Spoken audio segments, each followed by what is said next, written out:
Here comes a Kirby 5 feature for the power users. Batch delete.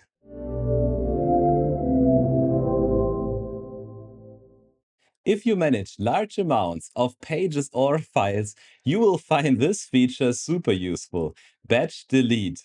Yes, in Kirby 5, you can delete multiple pages or files at once. To opt in, we need to define batch true on a files or pages section. Let's do that for the images on our album page. If we switch to the panel, we can see a new button appear. With one click, we can switch to Batch Edit and choose multiple images to be deleted. And we can do that for our albums too.